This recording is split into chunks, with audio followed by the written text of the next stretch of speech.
All right, like I said, my name is Russ Belville. I'm the executive director of 420radio.org, host of the Russ Belville Show, and producer of 16 hours of original content every week on 420radio.org.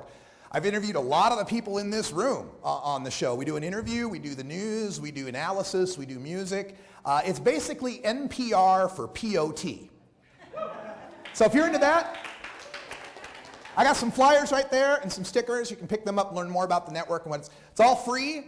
But we do run like a public radio network where we have sponsorship drives and memberships and all that. And for as little as $4.20 a month, you can help keep me doing this. Because I'm only able to do this because of your support. DFWNORML flew me out here. I wouldn't be here without these guys. So thank you so much. All right, so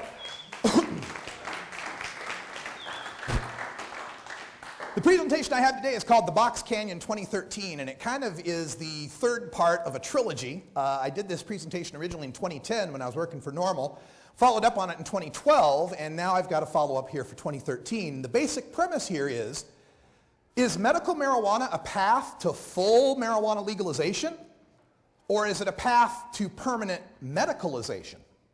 And so what I do in this presentation is I like to take a look at the trends that have happened with medical marijuana law, medical marijuana politics, and maybe get you start to thinking about maybe an alternate strategy. So let's take a look at this. Before we get started, I have to issue a few disclaimers because we've had speakers earlier today from Texas Compassion and people who are very strongly involved with the medical movement, and none of this presentation is meant to disparage or deny the medical value of cannabis, of course. I mean, obviously, cannabis is an amazing medicine. If you've ever seen a very sick or disabled person use medical cannabis for the first time, it's like a freaking miracle. You can't believe your eyes when you see it sometimes.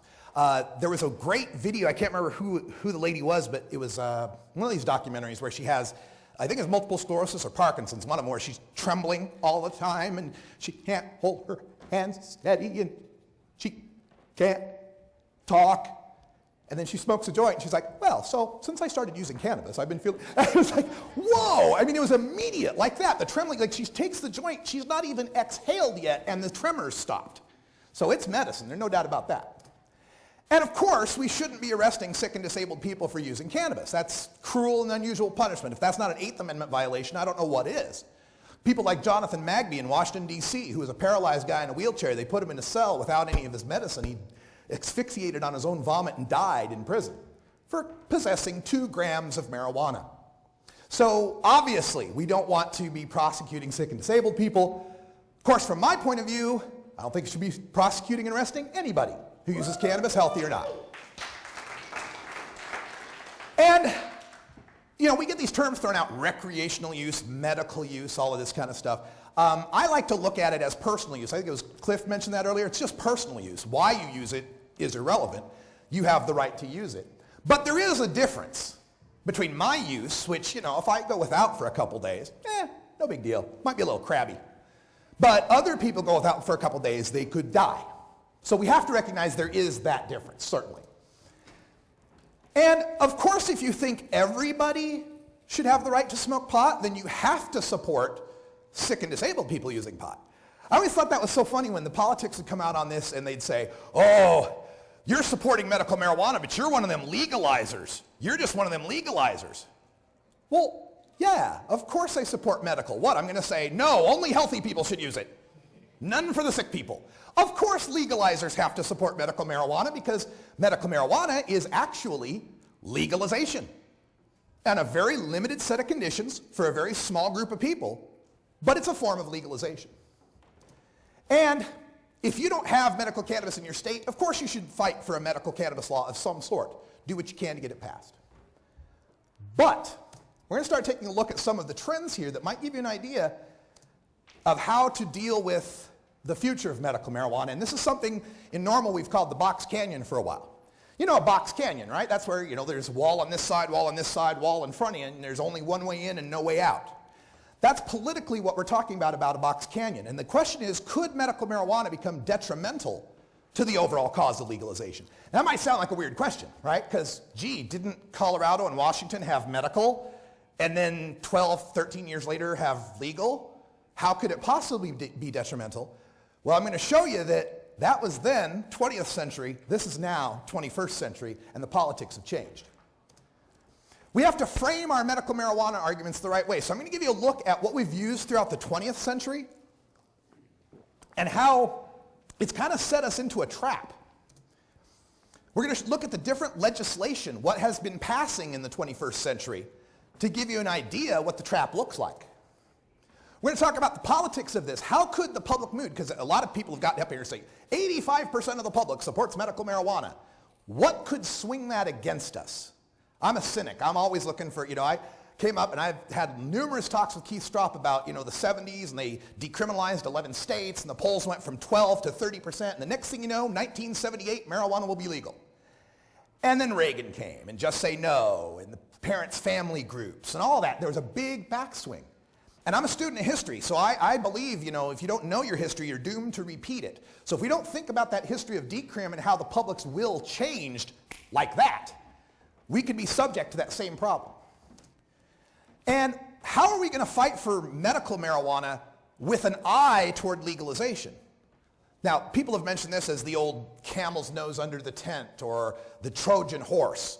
Well, if it's a Trojan horse, it's made of glass, because it's obvious what we're doing. We're trying to legalize marijuana, at least for sick people, and if we can get more people, great.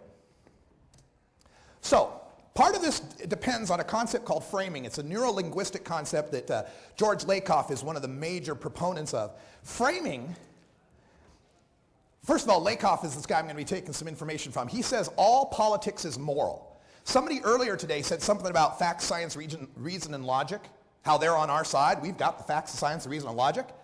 And if that worked, it'd be legal by now, right? So all politics is moral. People vote and they cast their political identity based on their morals. They vote for what's right and they vote against what's wrong, not what is factual versus false, what is right and wrong. And Otto von Bismarck, first chancellor of the German Empire, said, politics is the art of the possible. You might want to have legalization for everyone, but what's possible? So let's take a look at that. The morality that began in the early 1990s with Dennis Perone and the San Francisco Buyers Club and the first medical marijuana that was going out on the Bay Area, there was a moral framing to that, because up to that time, through the 70s and the 80s and the early 90s, marijuana was just dope. It's just what dopers smoked, potheads, stoners, It was just a recreational thing, with all the negative stigma that comes along with that. Now, because of that, and I'll give you another Lakoff quote, all politics is moral. Politicians support policies because they are right, not wrong. The problem is that there's more than one conception of what is moral. Furthermore, moreover, voters tend to vote their morality since that is what defines their identity. So when people are voting against pot or say they're anti-legalization, they're not making a calculus in their head. Well, if we legalize pot, then more kids would smoke it, and then there'd be wrecks on the freeway, and then it would be bad, and so I'm against it. No, they're thinking of it as a moral issue. Pot's evil. Oh, it's just bad. You know why? Because it's illegal. You know why it's illegal? Because it's bad. And it's bad because it's illegal. And it's illegal because it's bad. Right? So there's a little moral trap that they're in. And the way to kind of think of this, think of the scales of justice, right? And the way people weigh their options on things. And here in America, we've got a big, strong support for our civil liberties, right? We believe in our civil liberties, our First Amendment, all that kind of stuff. That's a strong American value. But a stronger American value is protecting society from cannabis users, right? We're willing to give up our First Amendment, our Fourth Amendment. I mean, not we. The public is willing to give those things up as long as it's protecting the children, as long as we're protecting society from cannabis users. So what we have to do as reformers is to flip this moral scale to make it immoral not to support marijuana reform. And how can we do that? Give them a better morality to identify with. Alleviate the suffering of the sick and dying. And that was the breakthrough we had in the 90s. We turned it around from, we got to protect society from the pot smokers. Oh, but if they've got cancer, come on, let them smoke. They're suffering. Let's help them out. And that was the moral kind of bargain we made with the voters. We're not talking about legalization. Just these sick people. Just these really sick people. Not legalization, though. Just the sick people. And that worked. And part of the reason it worked is because framing is much more than language or messaging, according to Lakoff. A frame is a conceptual structure used to think with. Frames come in hierarchies, and at the top of the hierarchy are moral frames. People will evaluate morality before they evaluate fact. And all language activates frames in the brain. The more certain frames are activated, the stronger certain moral views get in people's brains. Let me give you a quick example of the neurolinguistics of language. Marijuana. Word association. Marijuana. Give me a word. Awesome. Awesome. Marijuana. Hot. Pot. Weed. Rope. Joint. Stoner. Cheech and Chong. Whatever, right? Cannabis, though, evokes a different set. For some people, it evokes nothing because they don't know what cannabis is. And that's better than having them come in with a negative framework. But we'll get to that in a second. The big problem with this morality play is this. There's got to be something wrong with you to use marijuana. That's the moral trade-off we made in those early medical marijuana states. We said, there's got to be something wrong with you if you're using marijuana. Now, if you're sick, if that's what's wrong with you, then okay, we won't prosecute you. But you other people that are using marijuana, there's got to be something wrong with you, and we're going to lock you up. So how do we flip that? One of the biggest pet peeves of mine in this movement is this saying, right here. I'm a patient, not a criminal. Seen it almost every state that I've worked in. I'm a patient, not a criminal. Well, guess what, folks? I'm not a patient. So I'm a criminal? That's the problem with that medical marijuana morality frame, is it sets you up in a situation where you are tacitly agreeing with the prohibitionists. You are agreeing that someone who's not a patient must be a criminal. Well, I'm not a criminal, and you're not a criminal. Of course we're not criminals. Here's how we flip that. In the I'm a patient, not a criminal view, you end up with a situation where there's two groups of people. People who are using marijuana, people who are very, very sick and disabled, and where they meet, that little wedge in the center, didn't know we were going back to Venn diagrams, did you? That little wedge in the center there are the people who are too sick to arrest for using marijuana. So what does that leave in the left-hand circle? People who are healthy enough to arrest for using marijuana. Doesn't it sound weird when you say it that way? I can't lock this guy up. He's really sick. But you seem pretty healthy. Off to a cage. Makes no sense. Here's the way I look at it. People who shouldn't be arrested for using marijuana include the personal, the spiritual, and the medical uses. And I put medical in the center because it's the core. We have to help them. Spiritual next to that because that's their religious right.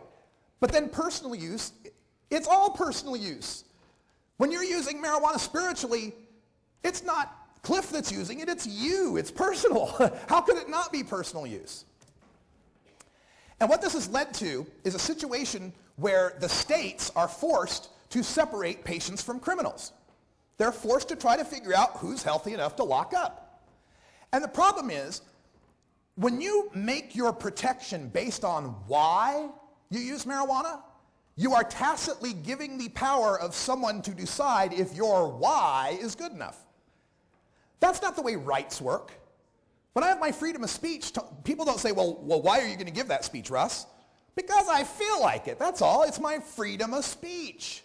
So if we have a right to use cannabis, we can't cede the idea that somebody gets to decide who's good enough, who's sick enough to use this plant. And remember, this is a numbers game. Only about 1 out of 10 consumers of cannabis are medical cannabis consumers.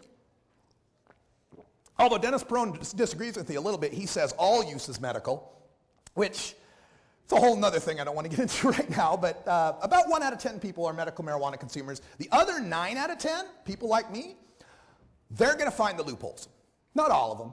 Some people are very virtuous and they say, I'm not going to get a medical card because I'm just a pot smoker and I believe in my rights. And that's cool. But I can't blame anyone who finds a way to get a card, right? Oh, I looked in my medical records. I had the surgery from 2 years ago.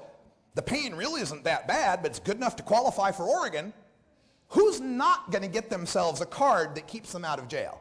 I can't blame anyone who does that. But that leads to another problem, is those 9 out of 10 people seek these loopholes, and the way our opponents come back with it is, see, those drug criminals are abusing the system. No, they're not. They're still smoking the dope they were smoking before, just now they got a card. And they paid the state $200 for it, and told them where they lived, and told them where they'll be growing, and will do that every year, pay the state another $200. Gee, what a crime. But this is the thing, they will frame it as criminals abusing the system, and then that forces the next state to have to come up with more limits to keep the patients and the criminals separate. We saw it in California. California in 1996 came out with medical marijuana, and they had conditions, and at the end of it they have this clause that says, and for any other condition a physician believes marijuana will help, which has opened the door to PTSD, anxiety, depression, hangnail, athlete's foot, whatever you want. In California, you can pretty much get a card. Well, that forced Oregon and Alaska and Washington in '98 to say, oh no, any condition? Oh no, far too many healthy people will get pot if we do that. So they made a list of conditions: chronic pain, chronic nausea, seizures, spasms, cachexia, HIV, AIDS, cancer. Another one, there's 8. And PTSD we just added, by the way. But what we saw is that in '98, those states had to tighten their regulations. And in 2000, Colorado passed a medical marijuana law that's super regulated from seed to sale, because God forbid a gram of marijuana got in the hands of a healthy person. And then eventually technology is going to beat us on this one. Because as long as they keep tightening and tightening and tightening the regulations, eventually someday they're going to come up with a spray or an inhaler or a pill that works just as good, or if not better, than raw plant cannabis. And then where are we? I have to have my plant. Why? We have this inhaler that works twice as well in clinical trials, and your insurance will pay for it. Oh, but I really want the plant. Yeah, you're going to take this. That's what's going to happen. So let's take a look at that. Let's look at these trends here.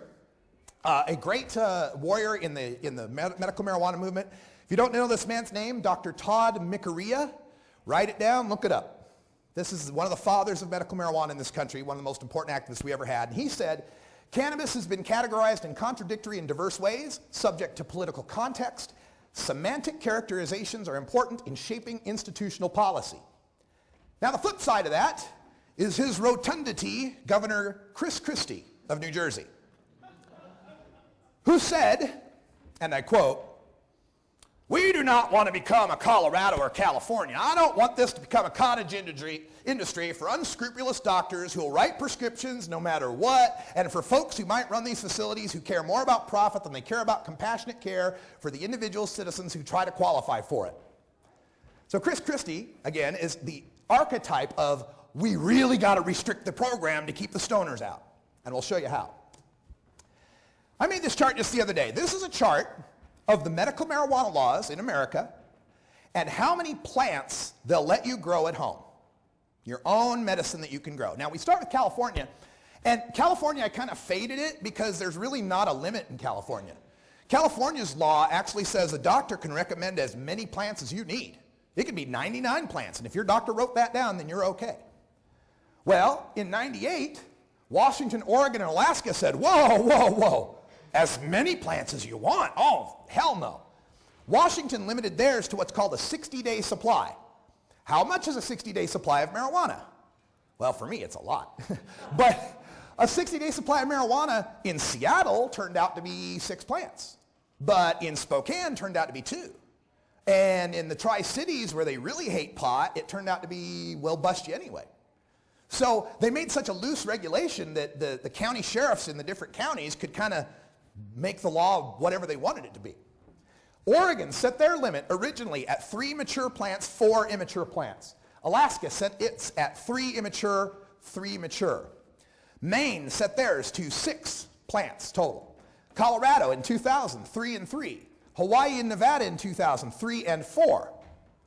So up until 2000, all the way through the 20th century, the trend was limit the number of plants. Let's limit to down to 6 or fewer plants. So the healthy people don't get any marijuana. But then in the 2000s, we had some changes. California had a bill that was actually called SB 420. Isn't that cool? SB 420 set what they call a floor. They said you can have, if you have up to 6 plants and 12 seedlings, then it's definitely medical, but you can still have more than that if your doctor says it's okay. And then these other states, Montana, Vermont, started passing bills with better plant limits. Better plant limits. Oregon, whew, that's close. Oregon changed their law with SB 1085 and made the highest limit in the land, 6 mature plants, 18 seedlings. Rhode Island, 12 plants. New Mexico, 4 and 12. Michigan, 12 plants. Washington finally got around to defining their 60-day supply as 15 plants. And then there's the rest of the graph. I didn't make a mistake. Since 2010, 7 states have passed medical marijuana. Not one of them allows you to grow a plant at home. Not one. Well, a couple exceptions. In Arizona, if you live farther than 25 miles away from a dispensary, you can grow your own. But if you live within 25 miles, they call it the 25-mile halo, you have to shop at the dispensary. You can't grow your own. When I asked MPP about this, by the way, their representative said, well, we had to make the 25-mile halo to ensure that the dispensaries would have a viable market. Because, you know, opening a pot-selling business is very tough. Really hard to build up your customer base, huh? New Jersey, no home grow. And I guess on another slide, I'll save that, hold on. But Arizona's got the restriction on 25 miles. Massachusetts has what's called a hardship exemption, where like if you're too poor or you're too far away from a dispensary, you can ask the government permission to grow your plants and maybe they'll let you. But DC, Delaware, Connecticut, Massachusetts, Maryland, no home grow. The Illinois bill that's up right now that might get signed by the governor, no home grow. The New Hampshire bill had home grow, and the governor said, well, I was talking to law enforcement, and I'm not going to sign this until you take out the home grow. And New York, same thing, no home grow. So it looks to me like the trend is, don't let them grow their own medicine. Why would they want to do that? Why would, well, one side, politically, we had to. We couldn't pass it unless we did this. But think of this from the prohibitionist standpoint. What would be their goal of not letting us grow our own plants? Well, part of that goal would be to make sure they have control over the medicine. So that should any future developments come out, like a spray or a tincture and inhaler that works better than pot, they can say, oh, well, guess what? Come to our dispensary. Well, where's all the bud? Oh, we got rid of all the bud. Now we have all these cannabinoid pharmaceuticals tested by the FDA, paid for by your insurance, and work twice as good. The other thing that's happening is we're getting fewer patients able to qualify for these medical marijuana laws. In California, it started off, any other condition. If you had PTSD or AIDS or depression or anxiety or insomnia, you could get a card. Other states went, no. We're going to list this to a very specific list of conditions. But even with the list of conditions, they're upset that too many people are qualifying. In my state of Oregon, every year there comes across the newspaper some story about the abuse of the medical marijuana program. And you know how they cite the abuse? Too many patients. What other medicine would you say, oh, gosh, I know that aspirin works really good for your headaches, but too many people are using aspirin. It must be abuse. Must be aspirin abuse. Too many people are using aspirin. What? No, if it's working for them, it's working for them. But they characterize it as abuse when more and more people get on the program, so they try to do things to restrict it. They do things to make it harder for sick people to get medical marijuana. In the Chicago bill, there's no chronic pain, because one of the things the opponents come back with is they say, oh, all these young healthy people are faking it with chronic pain. They're faking their chronic pain. Because, young guys that work roofing and construction and stuff, they don't have any chronic pain, right? So they took out chronic pain in the Illinois bill and made a list of 33 conditions. And some of them are these scientific names that are really, really long. So there's you're going to have to prove that you have pain. We're going to have to see an X-ray and an MRI and 2 doctors' opinions. And they're just going to make it harder and harder because, what?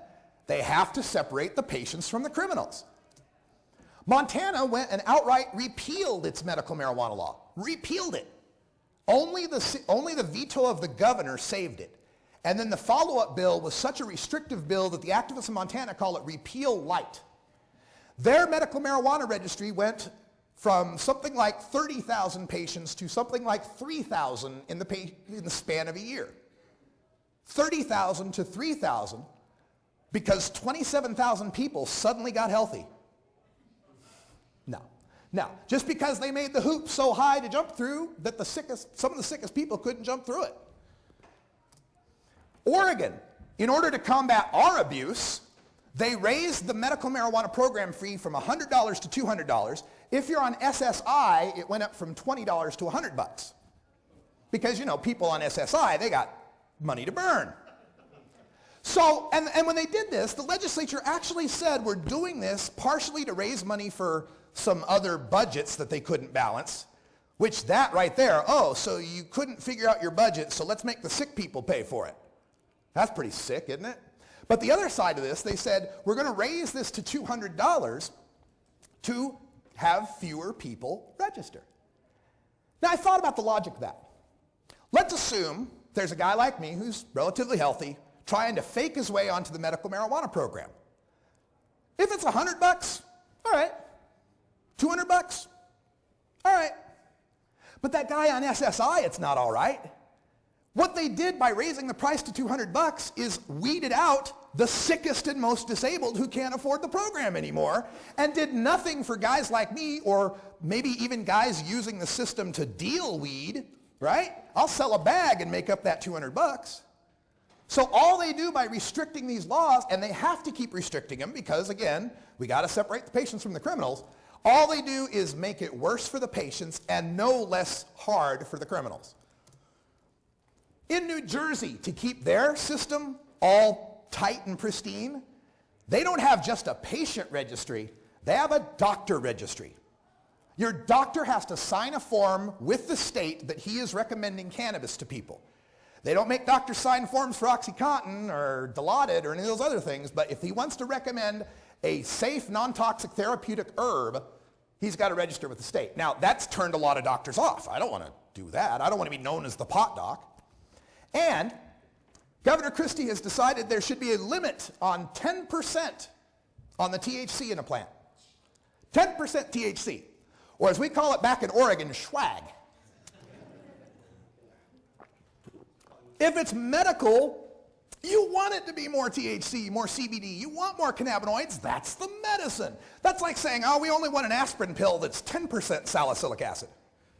Why?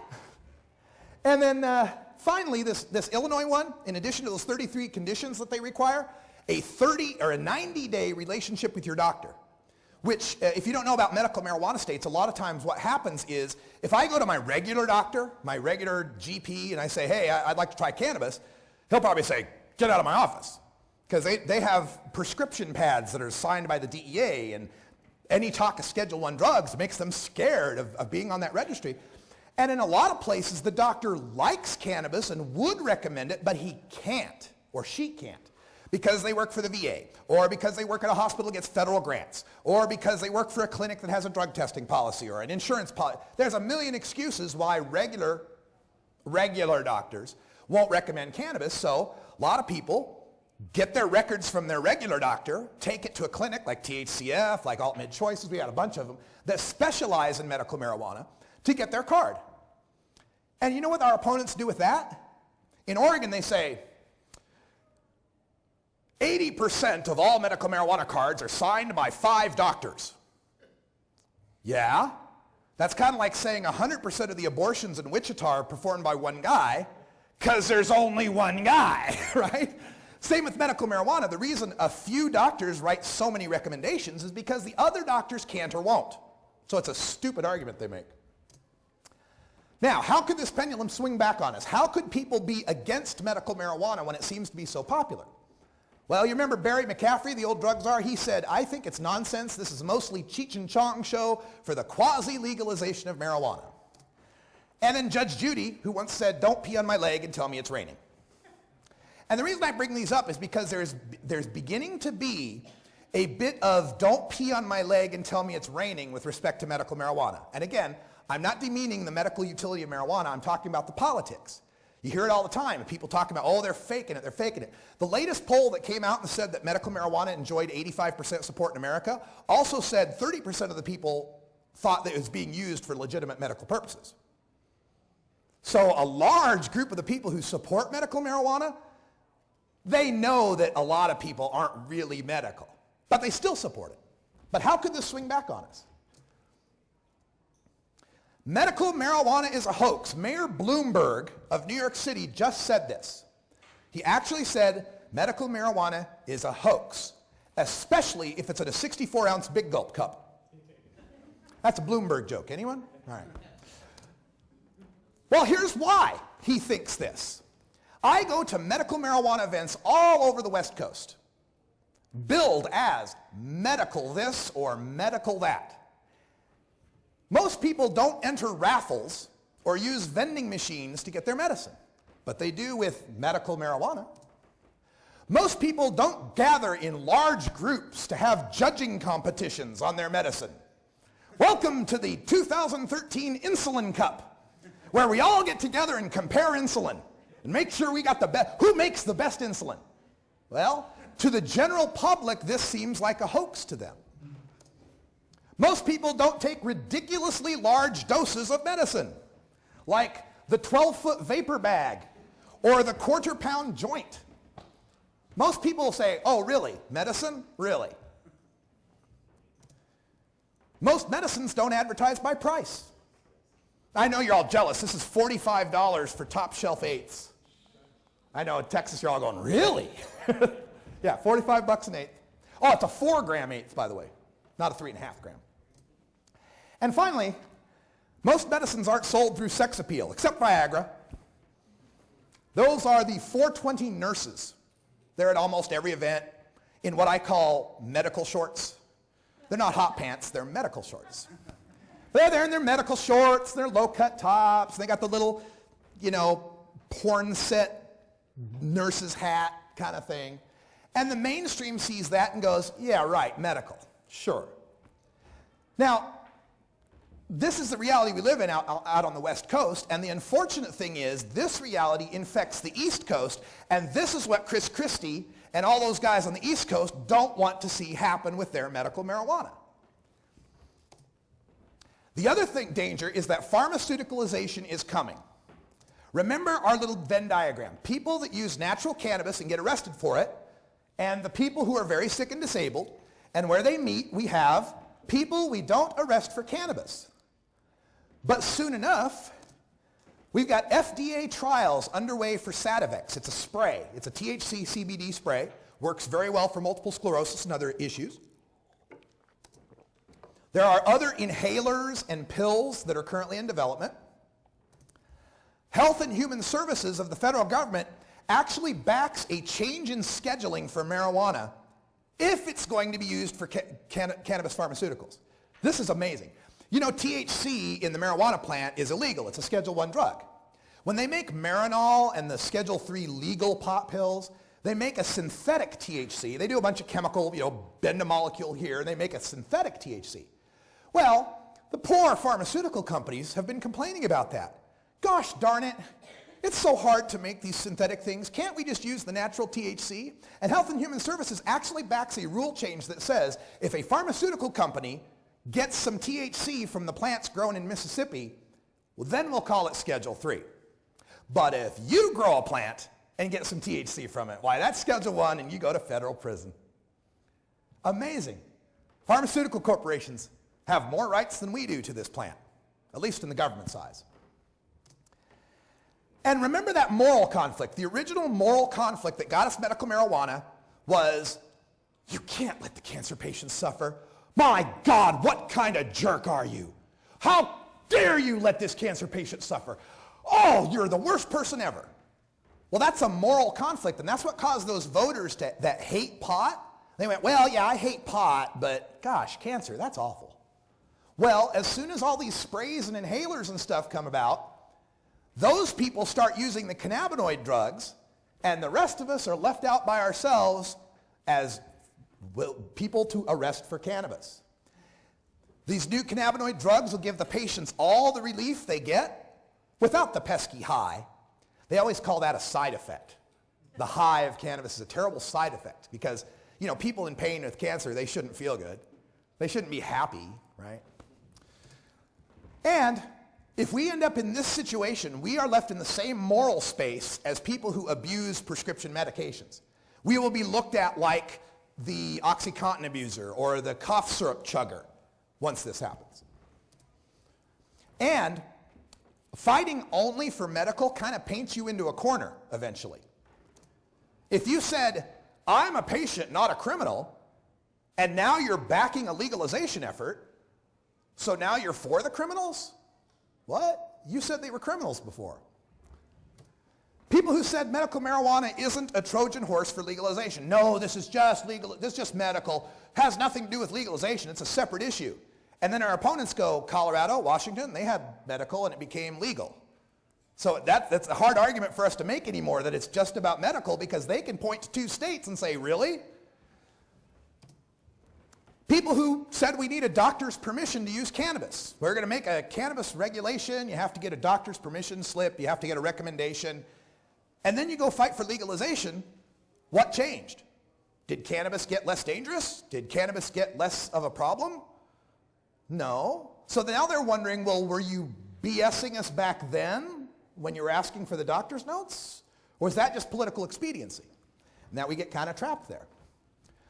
People who dismiss the high of marijuana. I love this. Somebody earlier today said, medical cannabis patients don't smoke marijuana to get high, they use it for medicine, which I agree with, but I fail to understand how the same herb that I smoke and that you smoke makes me high and you not. I don't buy that. Now, I do buy that people get tolerant, but I've been smoking longer than most cannabis patients have. I'm as tolerant as they are.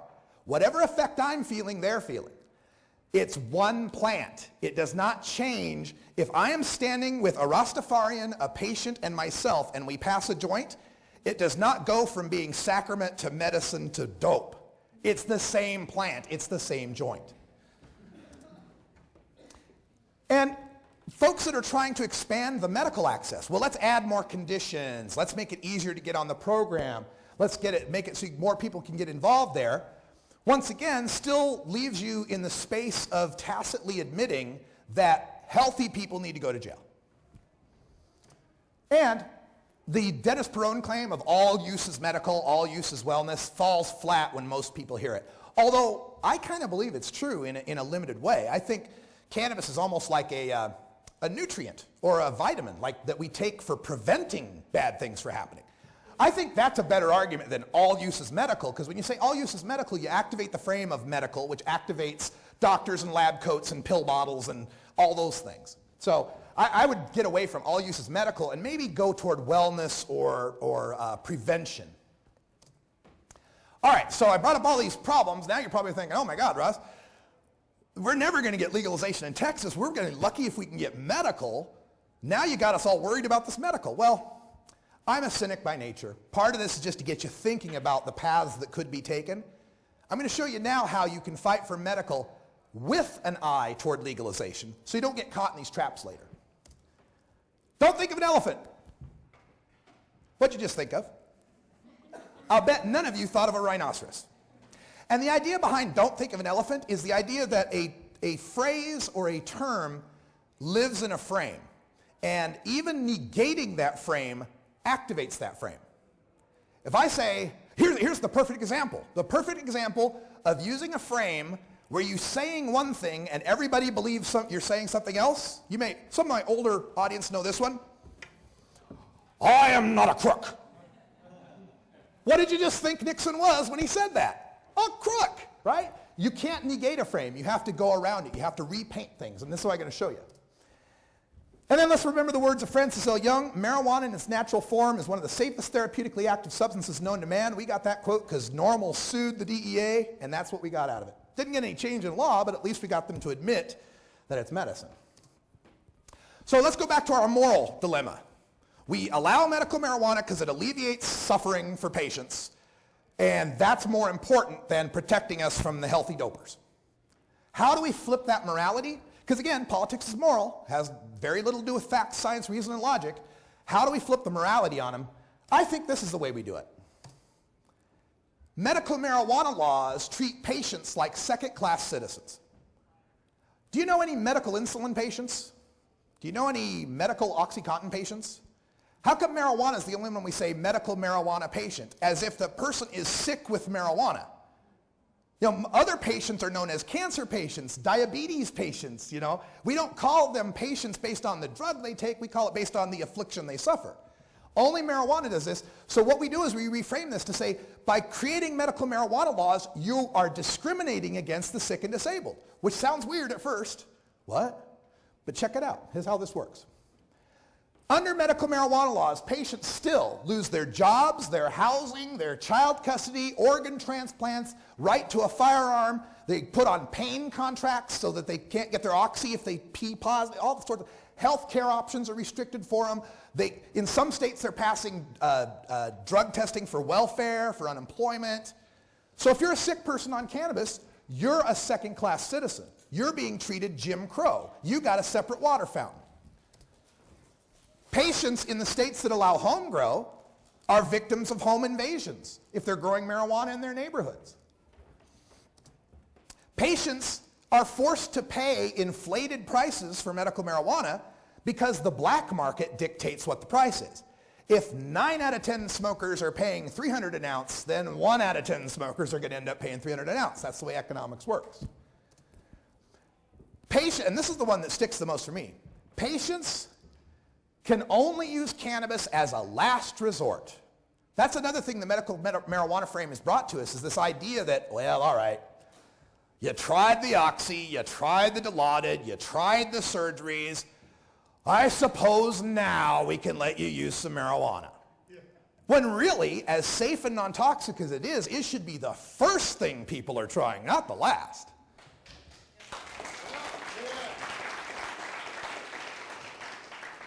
But as long as we have to separate the patients from the criminals, it can't be their first resort because that's what criminals do.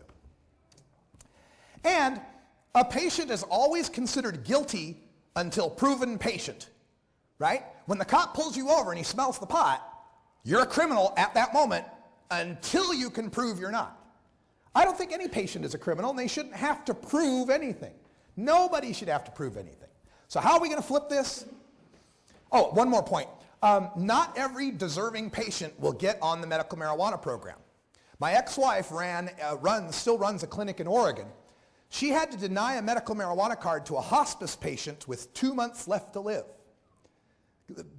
Obviously qualified, I forget what the condition was, but guys in hospice, 2 months to live, could not give that person a medical marijuana card because that person couldn't go get their medical records from their doctor and bring them in and pay the fee and all that stuff. So a person who perfectly qualifies, but because of the hurdle of the money or the hurdle of the doctor or whatever, they can't clear that hurdle, and a very deserving person suffered for the last 2 months of their life because they couldn't get on the program. So this is the moral frame that we set. We wish to end injustice and discrimination. We need to point out that no matter what we do with the medical marijuana law, someone's going to find a loophole in it. When they find a loophole, they're going to be considered a criminal abusing the system. The next state has to come up with a stricter medical marijuana law. More people get left behind, and the cycle keeps on repeating itself to the point where, like I said, now in the Illinois bill, you got to have a very strict condition. And I always like to say this: all use is none ya. None your damn business. I'll use it for whatever reason I choose. I'm sick, I'm religious, I'm healthy, I just want to have a good time on a Saturday night.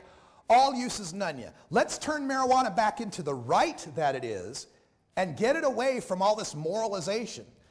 People don't have to like us for smoking pot. People don't have to like pot. I don't like kimchi.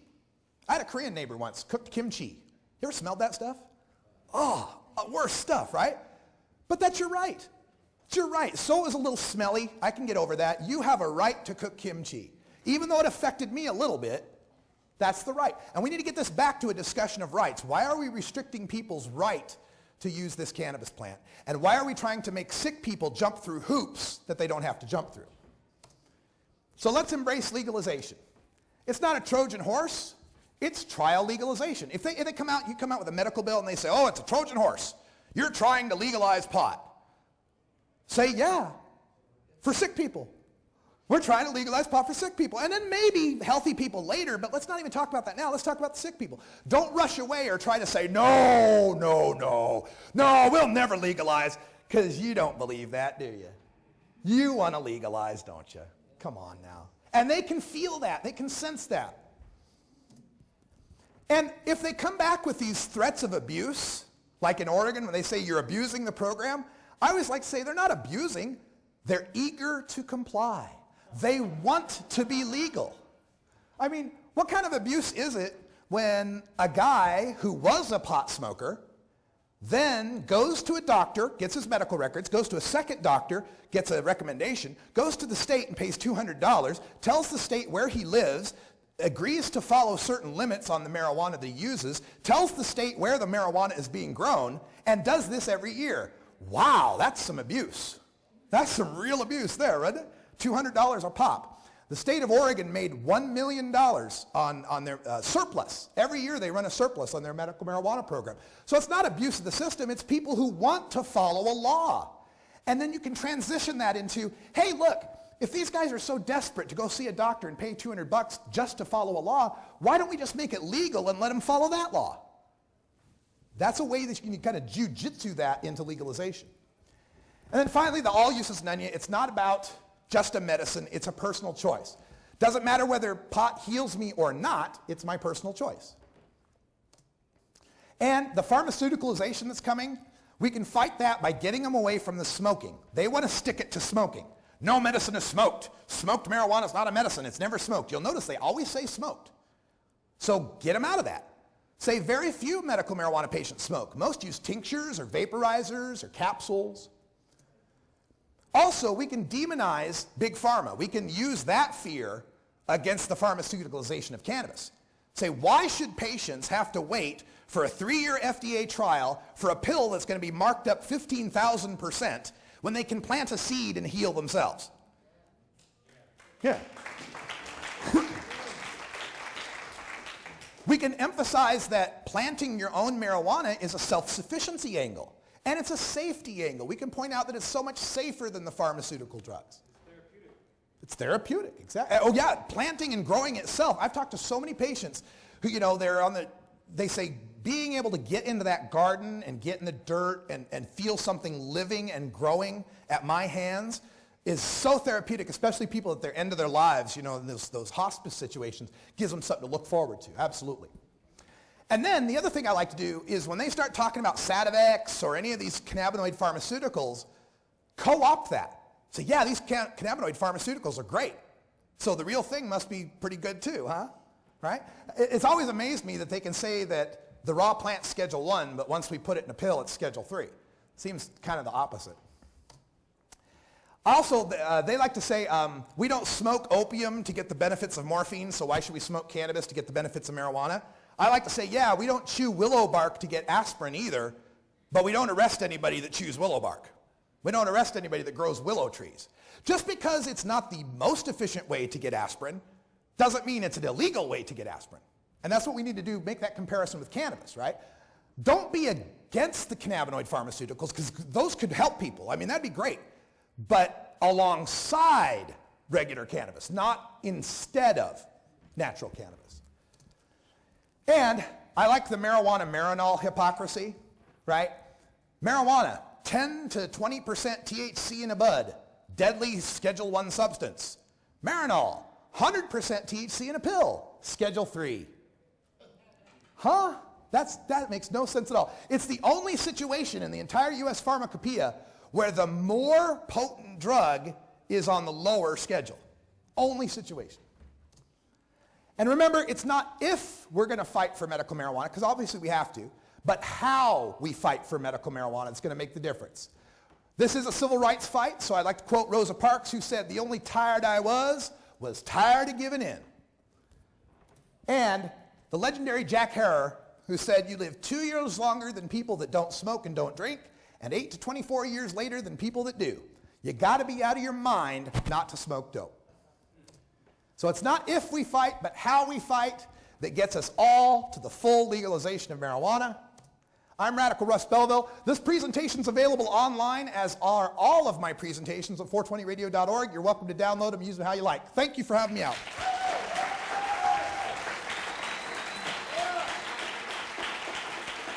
Thank you. Thank you.